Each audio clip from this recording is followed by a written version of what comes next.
Yeah, well, good morning again, everybody. And yeah, a bit of a longer week and a longer break here. And I think we've talked about that a little bit just from a scheduling standpoint. But coming off the game Friday morning, I thought that was a fun environment. It's definitely a different type of energy and excitement when you put 8,000 plus kids in the Coliseum, but I think our players fed off of it, and we didn't play very well a year ago in that game, so we had talked about wanting to be a little bit better. I thought we played a little bit more of a complete game, obviously without JJ. Didn't know exactly how that would look, and we wanted to see who else could kind of step up and get us points and compete at the level that we needed to, and I thought we did that. So outside of the fourth quarter, I thought we did some good stuff and turned it over a little too much late.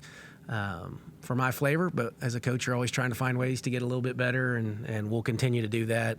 We were off on the weekend, and now we're kind of a little bit more early in the week here, kind of more of we're about a third of the way into the season, so we're 10 games into a 30-plus game season, so we're kind of self-evaluating a little bit. Where are we at 10 games into this thing? What do we see coming up that might get us? How do we get a little bit better? So that's what we're doing right now, and we'll get ready to go to Temple in our first true road game of the year on Sunday, which will be good for us. And I think they were about 74, 75 in the net when I saw last, so good opportunity to go get a quality road win if we play well enough. The latest on JJ? Yeah, much better. She practiced yesterday, so we feel good. But just like in practice, she heard it? Or? No, in the Texas game. Oh, the Texas, okay. Yeah, toward the end of the Texas game. So it was, we got the imaging and just needed to wait till we got it all kind of back and felt a little bit better about it. So we didn't do anything silly. You mentioned the net. It's probably a little too early to be agonizing over it, but when you're trying to make up your schedules, are you looking a little bit at that for your non-con, or is it more on what you feel like your team can handle, what your team needs in order to develop? Yeah, no, definitely both. No, we go through the net with every team. We go through who they have back, even if we know who they've gotten through the portal, if it's that late into scheduling. We tried to, like a lot of these teams were either conference champions or won 20-plus games a year ago, had some success, and so that was part of what we were trying to do as well. Some of it's just either location, who's interested, timing. Obviously, we've talked about finals week, so I think we missed on a couple opportunities to play this week. There just wasn't enough teams to really help us play this week. But, yeah, we go through it all, and then I think you always schedule based on the team that you think you have coming back. When did it start hitting you that there were all of these other aspects to being a head coach? NIL, roster management, re-recruiting people, obviously scheduling, all of those.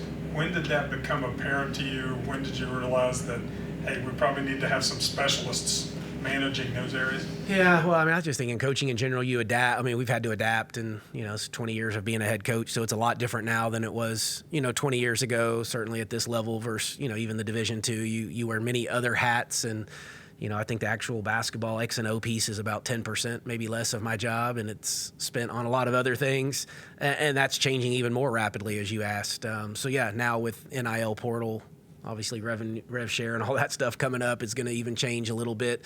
But really, I guess it's since COVID when this really changed. So, we're really flying at a crazy pace here in the last 3 or 4 years is where I've thought it's just really changed dramatically. But yeah, you got to adapt. The great ones adjust is what I like to say. And so if we want to be great and we want to be special, we have to be willing to adjust to whatever's thrown at us. I'm kind of curious. You've kind of gone over the scheduling and how you just couldn't get some things to work out. So essentially you're playing 2 less games in the regular season than most schools. You did the same thing last year. As far as the net and as far as data points for the committee to look at, does that hurt at all, or maybe it helps? No, it just depends on who you play, where you play. Yeah, there's opportunities there. I don't know if everybody plays the full max. We wanted one more was the goal, and we just couldn't get it done. But you don't just want one more, just one more. You want the right one more, or the right spot, or the right opponent. And we thought we had it built, like I said, with a bunch of these conference champions. A&M was in the tournament a year ago and returned some kids. Pitt's a great rivalry game. So, when we had it on paper, we thought it looked, really, really good. We need all the teams we've played to go get as many wins as possible to make it look a little bit better. I mean, our net looks good right now. A lot of it is based off of efficiency and how you win and score and, offense, defense, those types of things. So I think the computer looks at it and it looks pretty good for now. We will have opportunities within our league to improve the resume and get quad 1, quad 2 wins, those types of things. So I think it's still in front of us. I don't know if the schedule's worked out as well as I had hoped it would when we put it together.